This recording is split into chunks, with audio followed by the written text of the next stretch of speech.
LDFിന്റെ മേഖലാ ജാഥയെക്കുറിച്ചുള്ള ഒരു അവലോകനം LDF മുന്നണിക്കകത്ത് നടന്നു എന്നാണ് നമുക്ക് അറിയാൻ കഴിയുന്നത്. പക്ഷെ അതിനകത്ത് CPIയുടെ സംസ്ഥാന സെക്രട്ടറി ബിനോയ് വിശ്വം പറഞ്ഞൊരു കാര്യം ഉണ്ടായിരുന്നു. കുറച്ച് ദിവസങ്ങൾക്ക് മുൻപ് ജാഥകളെല്ലാം പാളിപ്പോയി, താൻ ഉൾപ്പെടെ മുന്നിൽ നിന്ന് നയിച്ച ജാഥ പോലും പാളിപ്പോയി എന്ന് അദ്ദേഹം തുറന്നു പറഞ്ഞ സാഹചര്യത്തിൽ നിന്നും അദ്ദേഹം കാലുമാറിയിരിക്കുകയാണ്. ഇപ്പോൾ അങ്ങനെയൊന്നും പറഞ്ഞിട്ടില്ല എന്നാണ് പറഞ്ഞു വെക്കുന്നത്.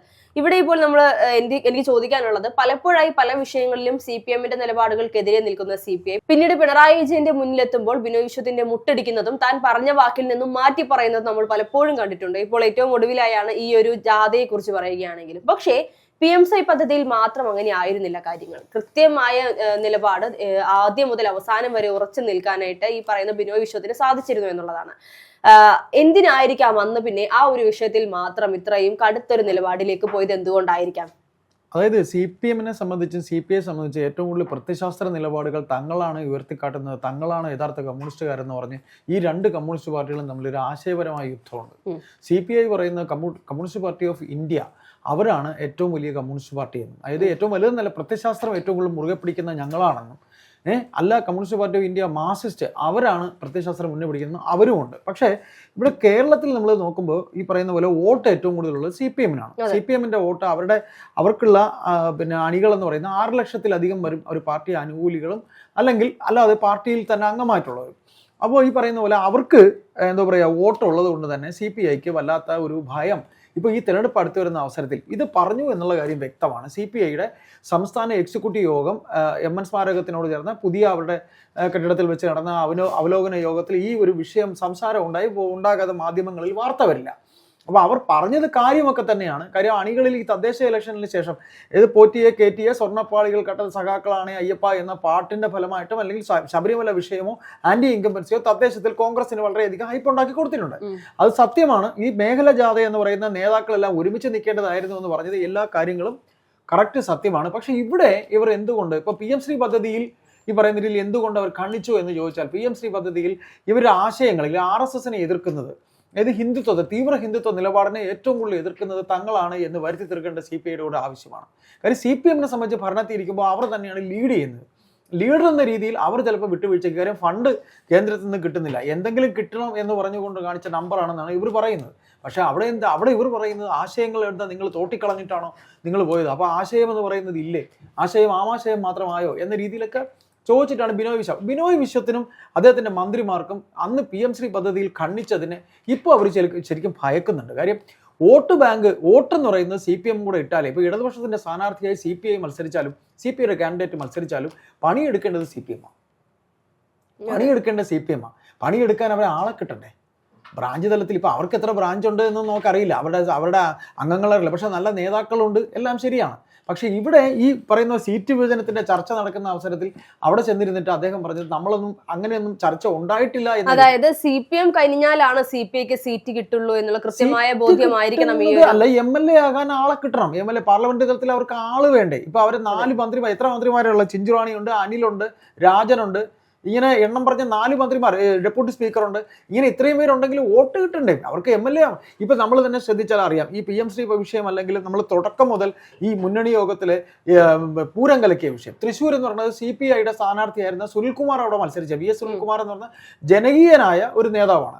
അദ്ദേഹത്തിന്റെ തോൽവിക്ക് കാരണം ഈ പൂരം കലക്കലുമായി ബന്ധപ്പെട്ട് സുരേഷ് ഗോപി ഇറക്കി കളിച്ചൊരു ഡ്രാമയാണ്. ആ ഡ്രാമയ്ക്ക് ഡ്രാമ ആസൂത്രണം ചെയ്തവരാണ് MR അജിത് കുമാർ എന്ന് പറയുന്ന പോലീസ് ഓഫീസറാണ്. ഈ പോലീസ് ഓഫീസർ ഈ നിമിഷം വരെ മുഖ്യമന്ത്രി പിണറായി വിജയൻ എന്തെങ്കിലും ചെയ്തിട്ടുണ്ടോ? ഈ ഇലക്ഷൻ അടുത്ത് വരുന്ന അവസരത്തിൽ CPI എന്താ വിഴുങ്ങുന്നത്? ഇപ്പം 3ാമത് റിപ്പോർട്ട് വന്നപ്പോൾ അതിലെന്താ വന്നിരിക്കുന്നത്? അതിൽ ഉദ്യോഗസ്ഥരെയാണ് വഴിയായിരിക്കുന്നത്.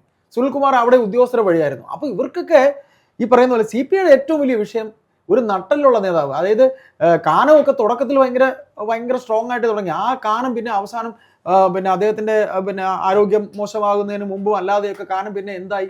പിണറായിയുടെ പുറകെ അല്ലെങ്കിൽ LDF CPMന്റെ മുന്നിൽ മുട്ടടിക്കുന്നതല്ലേ കണ്ടത്? ഇപ്പൊ ചന്ദ്രപ്പനെ പോലെയും വെളിയും ഭാർഗവനെ പോലെയൊന്നും ഒരു പാർട്ടി നേതാവൊന്നും CPIക്കില്ല. അപ്പൊ CPI നമ്മൾ കുറ്റം പറയുന്നതല്ല. ഈ മുന്നണി സംവിധാനത്തിൽ CPMന് മുന്നിൽ ബഹുമാനപ്പെട്ട മുഖ്യമന്ത്രി പിണറായി വിജയൻ കൂടി ഇരിക്കുന്ന ഒരു ചടങ്ങാണ് ഈ ചടങ്ങ്, ഈ സീറ്റ് വിഭജന ചർച്ച എന്ന് പറയുന്നത്. അവിടെ ഇവർക്ക് മുട്ടടിക്കും. അതെ, അതുപോലെ തന്നെ ഈ പറഞ്ഞ മേഖലാ ജാഥ വലിയ രീതിയിൽ വിജയമായി എന്നാണ് അവർ പറഞ്ഞു വെക്കാൻ ശ്രമിക്കുന്നത്. നമ്മൾ കണ്ടിരുന്നു ജാഥയിൽ എത്ര പേരുണ്ടായിരുന്നു, എത്ര കസേരകൾ കാലി ഉണ്ടായിരുന്നു എന്നുള്ളത് നമ്മൾ കണ്ടിരുന്നു.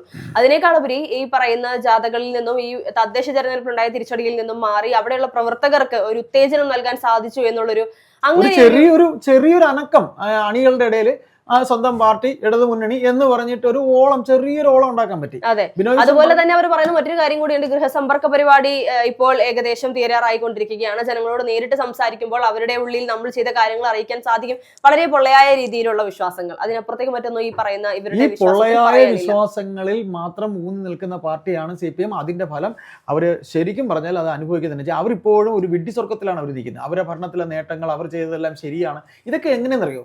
ഈ പാർട്ടിയുടെ മേൽഘടകത്തെ പറ്റിക്കാനായി കീഴ്ഘടകം കൊടുക്കുന്ന ഒരു റിപ്പോർട്ടുണ്ട്. കീഴ്ഘടകം എന്തിനാണ് റിപ്പോർട്ട് കൊടുക്കുന്നത്? ഞങ്ങൾ പണിയെടുത്തു എന്ന് കാണിക്കാൻ വേണ്ടിയാണ്, ഞങ്ങൾ ഇതെല്ലാം ചെയ്തു എന്ന് പാർട്ടിയെ ധരിപ്പിക്കാൻ വേണ്ടിയാണ്. പക്ഷേ മേളിലിരിക്കുന്നവർ അത് ചിന്തിക്കുന്നില്ല. ഇവിടെ ഒരു ചുക്കും നടന്നില്ല. നമ്മൾ തന്നെ സംസാരിച്ച് പറഞ്ഞിട്ടുണ്ട്, പിന്നെ പാർട്ടി ജനങ്ങളിൽ നിന്ന് അകന്നു എന്ന് അവരുടെ സർവേയിൽ നിന്ന് തന്നെ കിട്ടിയിട്ടുണ്ട്. പിന്നെ എങ്ങനെ ജനങ്ങളുടെ വീടുകളിൽ ചെന്നിട്ട് ഇവർ എന്ത് പറയുന്ന പറയുന്നത്, ഇവർ എന്ത് പറഞ്ഞു എന്നാ പറയുന്നത്, അല്ലെങ്കിൽ എന്ത് പറഞ്ഞു, അതിൽ ഫീഡ്ബാക്ക് എന്ത് കിട്ടിയെന്നാ പറയുന്നത്? ഫീഡ്ബാക്ക് കിട്ടിയിട്ടുണ്ടാവും. സഹാക്കൾ വന്ന പോലെ പൊക്കോ, ഭരിച്ചതൊക്കെ ഇത്രയൊക്കെ ആയില്ലേ, ഇനിയിപ്പം ഞങ്ങൾക്കറിയാം എന്ത് ചെയ്യുന്നുള്ളത്, നിങ്ങൾ പൊക്കോ, ഇനിയിപ്പോൾ വന്നു നിന്ന് നിങ്ങൾ കൂടുതലൊന്നും സാധൂകരണം നടത്തണ്ട എന്ന് പറഞ്ഞു വിട്ട കഥയായിരിക്കും പറയാനുണ്ടാവുക. അപ്പോൾ ഇവരിപ്പോഴും വിചാരിക്കുന്നത് തങ്ങൾ കേമന്മാരാണ്, തങ്ങൾ ചെയ്തതെല്ലാം ഭയങ്കരമാണ് അല്ലേ? ഈ പറയുന്ന ഒരു അല്ലെ, അവര് വേറെ ഏതോ ഒരു വൈക്കം മുഹമ്മദ് ബഷീറിന്റെ പറയുന്ന പോലെ ഏതോ ലോകത്താണ് ഈ പറയുന്നത് പോലെ അതൊരു ഫ്ലോപ്പായി എന്ന് അവർക്ക് പറഞ്ഞു വെക്കാൻ സാധിക്കില്ല. തെറ്റ് സമ്മതിക്കേണ്ടതില്ലേ? അങ്ങനെ പറഞ്ഞു കഴിഞ്ഞാൽ നേരത്തെ അവർ പറഞ്ഞ ഈ പ്രവർത്തകർക്കുണ്ടായ ഒരു ഉണർവ് ചിലപ്പോൾ തല്ലിക്കെടുക്കുന്നത് പോലെയാകും. പക്ഷെ ഒരു കാര്യം അതിലുണ്ട് കർഷക, എന്നറിയോ? അതിൽ ബിനോയ് വിശ്വം പറഞ്ഞ ഒരു പോയിന്റ് സമ്മതിക്കുക, ഈ മേഖലാ ജാഥ കീറി മുറിച്ച് ആക്കേണ്ട കാര്യമില്ലായിരുന്നു. ഈ അണികളെ സംബന്ധിച്ച് നേതാക്കൾ എന്നും വലുത് തന്നെയാണ്. ഈ നേതാക്കൾ ഒരുമിച്ച് കാണുമ്പോൾ അണികൾക്കൊരു സന്തോഷമാവും. നമ്മുടെ വി ഡി സതീശൻ നയിച്ച പുതിയുഗ യാത്ര, വി ഡി സതീശനോടൊപ്പം ആരെല്ലാമാണ് ഉണ്ടായിരുന്നത്? KC വേണുഗോപാൽ ഉണ്ടായിരുന്നു. അപ്പൊ അത് കണ്ടപ്പോഴാണ് അവര് ശരിക്കും എങ്ങനെ ഈ ഒരു ജാഥ നടത്തണമെന്ന് പോലും CPM-കാർ മറന്നുപോയി. അതാണ് ഈ പറയുന്ന, ഇപ്പൊ ഇവര് പ്രോവിൻസ് കൊടുക്കാൻ നോക്കിയ ആർക്കൊക്കെയാ? ഇപ്പൊ ബിനോയ് വിശ്വം തെക്ക് നടത്തിയതാ. അതുപോലെ മറ്റേ ഇദ്ദേഹം എവിടെയാണ് നടത്തിയത്? ഈ ജോസ് കെ മാണി. ഇവിടെയൊക്കെ എത്ര ജനപങ്കാളിത്തം ഉണ്ടായിരുന്നത്? അപ്പൊ ഇവര് ബുദ്ധി കൂടി ഈ ഐഡിയ എടുക്കുന്നത് ഇപ്പൊ AK സെന്ററിലാണോ അതേ മിസ്റ്റർ ഗോവിന്ദനാണോ നമുക്കറിയില്ല. ഏതായാലും ഒരു എത്തും പിടിയില്ലാത്ത രീതിയിലാണ് കാര്യങ്ങൾ പോയത്. എന്നിട്ട് അതിൽ കിടന്നുകൊണ്ട് മൊത്തത്തിൽ തങ്ങൾ ക്ലീനാണ്, തങ്ങൾ ചെയ്തത് ശരിയാണ്. പിന്നെ CPIക്ക് ഇത്രയൊക്കെ പറ്റുള്ളൂ. CPIക്ക് വോട്ട് കിട്ടണമെങ്കിൽ നിലനിൽപ്പാണ് പ്രധാനം. അതിനുവേണ്ടി ആരുടെ കാല് പിടിക്കാനും തയ്യാറായിട്ടാണ് ഇപ്പോൾ ബിനോയ് വിശ്വം. ഏതായാലും ബിനോയ് വിശ്വം PM ശ്രീ പദ്ധതിയിൽ എടുത്ത നിലപാടുകൾ കണ്ടപ്പോൾ നമ്മൾ പലപ്പോഴായി ചിന്തിച്ചിരുന്ന ഒരു കാര്യമാണ് ബിനോയ് വിശ്വം ഇനി മുതൽ ചോദ്യം ചെയ്യൽ തുടങ്ങും എന്നുള്ളത്. പക്ഷേ അത് ഒരു അപനയമാണെന്ന് പറയുന്നു. തീർച്ചയായിട്ടും. അപ്പോൾ എന്തുകൊണ്ട് അന്ന് അങ്ങനെ ഒരു മനംമാറ്റത്തിലേക്ക് പോയി, അല്ലെങ്കിൽ വീണ്ടും പിണറായിയുടെ കാൽക്കിലേക്ക് പോയി ബിനോയ് വിശ്വം എന്തിനെത്തി നിൽക്കുന്നു എന്നുള്ളത് വലിയൊരു ചോദ്യമായി തന്നെ അവശേഷിക്കുകയാണ്. ഈ ഒരു മേഖലാജാഥയെ കുറിച്ച് അദ്ദേഹം പറഞ്ഞത്, ഈ പറയുന്ന നേതാക്കന്മാരൊക്കെ ചിന്തിക്കേണ്ട പ്രധാനപ്പെട്ട ഒരു കാര്യമുണ്ട്.